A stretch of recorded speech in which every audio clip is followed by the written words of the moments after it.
अस्सलाम वालेकुम students, welcome to legal path पे यूट्यूब चैनल। आज हम बात करेंगे पाकिस्तान पीनल कोड 1860 के सेक्शन 6 के बारे में, जो कि हमें जनरल एक्सेप्शंस के बारे में बताता है।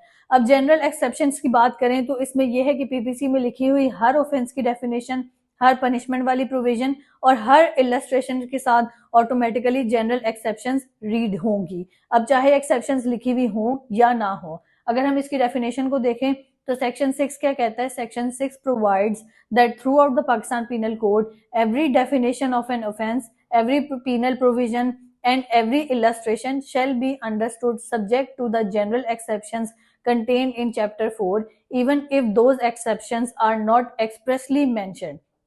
एक चीज तो आपने समझ लेनी है इसको फर्दर समझने से पहले कि जो लॉ गेट है इसके हवाले से ये बहुत इंपॉर्टेंट जो है ये सेक्शन है। इसमें से 2-3 सवाल जरूर आते हैं। अब आगे इसमें ये लिखा हुआ है कि जब भी पीपीसी में किसी ऑफेंस की डेफिनेशन दी गई होगी या पनिशमेंट लिखी होगी या इलस्ट्रेशन दी होगी तो जनरल एक्सेप्शन चैप्टर 4 वाली हमेशा अप्लाई होंगी, चाहे वो ऑफेंस के सेक्शन में लिखी हुई होंगी या नहीं लिखी हुई होंगी। इसमें आगे फर्दर इलस्ट्रेशंस दी गई हैं। अब इलस्ट्रेशंस को अगर हम बात करें तो उसमें क्या बताया हुआ है? पहला है child under 7 years no offence. अगर हम इसको देखें तो ये लिखा हुआ क्या है? Although the PPC defines offence, it does not mention in each definition that a child under 7 years can not commit an offence. However, by virtue of the general exceptions, an act done by a child under 7 years of age is not an offense.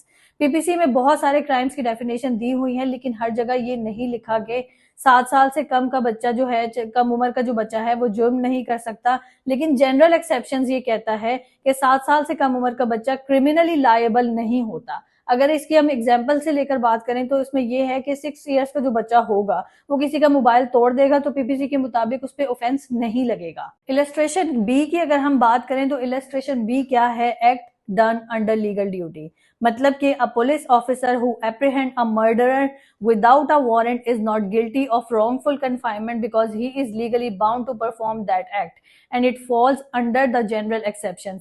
मतलब अगर ये है कि अगर police officer बिना warrant के murderer को arrest करे तो टेक्निकली ये रॉन्गफुल कन्फाइनमेंट लग सकता है, लेकिन क्योंकि पुलिस ऑफिसर लॉ के मुताबिक ड्यूटी परफॉर्म कर रहा है इसलिए जनरल एक्सेप्शंस अप्लाई होगी, कोई ऑफेंस नहीं होगा।